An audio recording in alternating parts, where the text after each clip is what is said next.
मैं एक घर के करीब से गुजर रहा था कि अचानक से मुझे उस घर के अंदर से एक बच्चे की रोने की आवाज़ आई।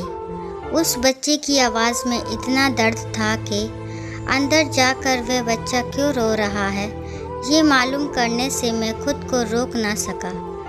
अंदर जाकर मैंने देखा कि एक माँ अपने 10 साल के बेटे को आहिस्ता से मारती और बच्चे के साथ खुद भी रोने लगती।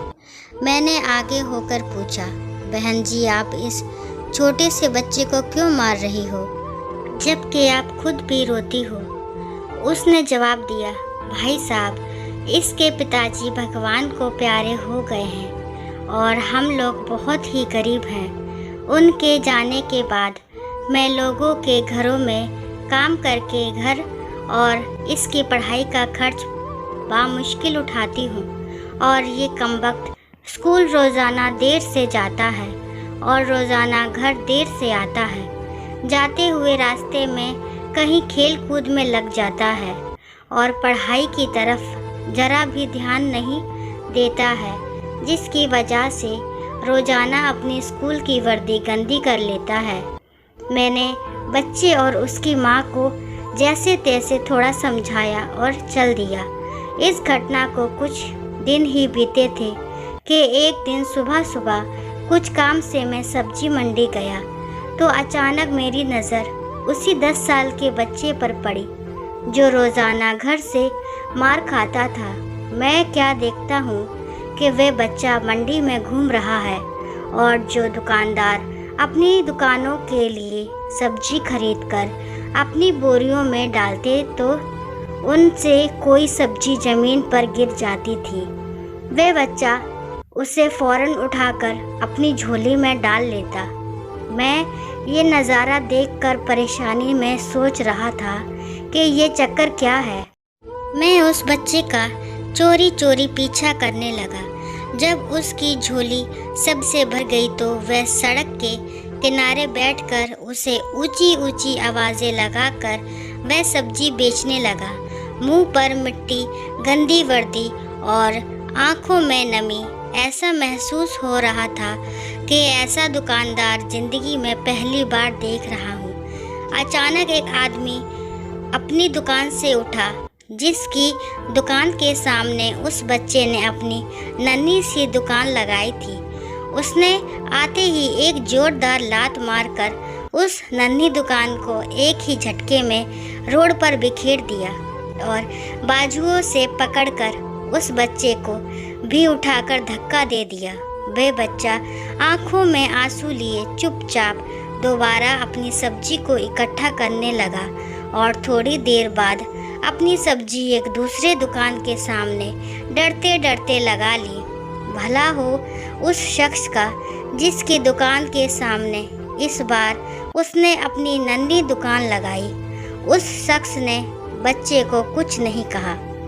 थोड़ी सी सब्जी थी, ऊपर से बाकी दुकानों से कम कीमत। जल्द ही बिक्री हो गई और वह बच्चा उठा और बाज़ार में एक कपड़े वाले दुकान में दाखिल हुआ और दुकानदार को वह पैसे देकर दुकान में पड़ा अपना स्कूल बैग उठाया और बिना कुछ कहे वापस स्कूल की ओर चल पड़ा और मैं भी उसके पीछे पीछे चल रहा था।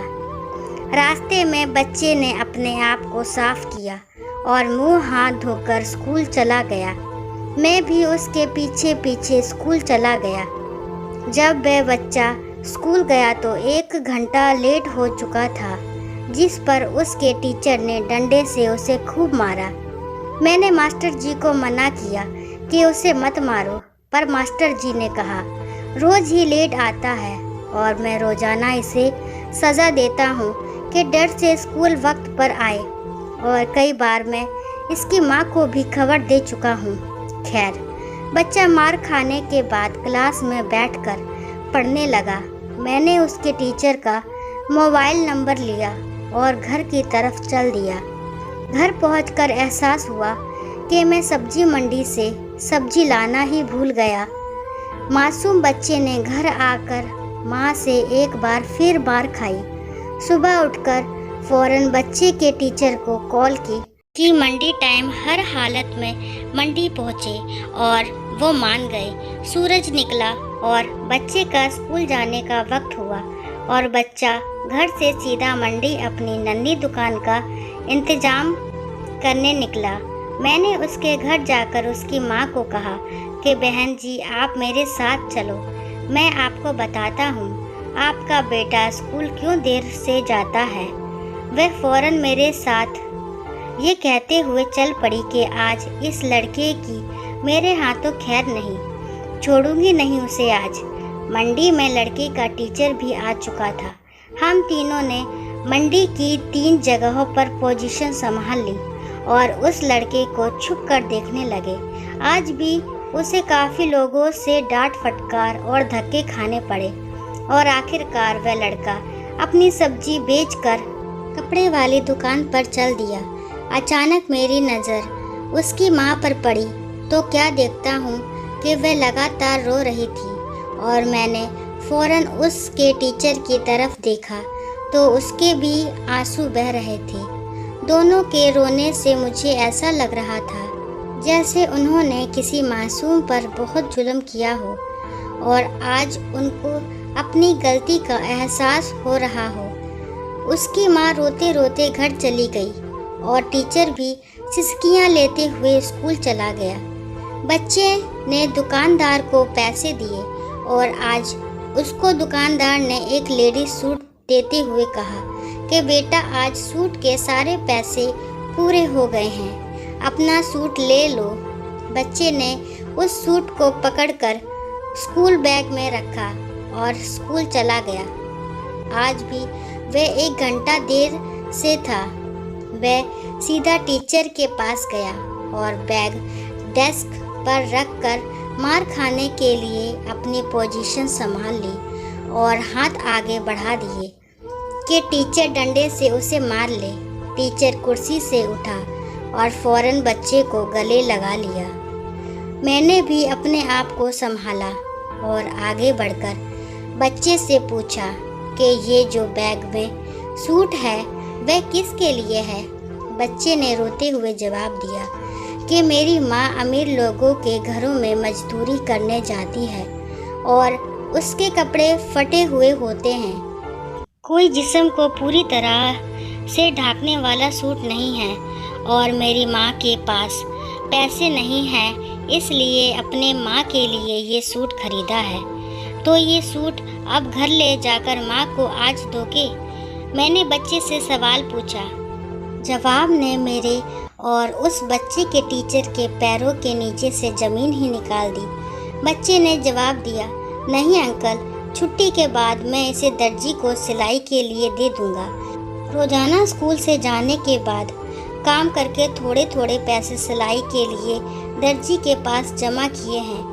टीचर और मैं सोचकर रोते जा रहे थे कि आखिर कब तक हमारे समाज में गरीबों और विधवाओं के साथ ऐसा होता रहेगा।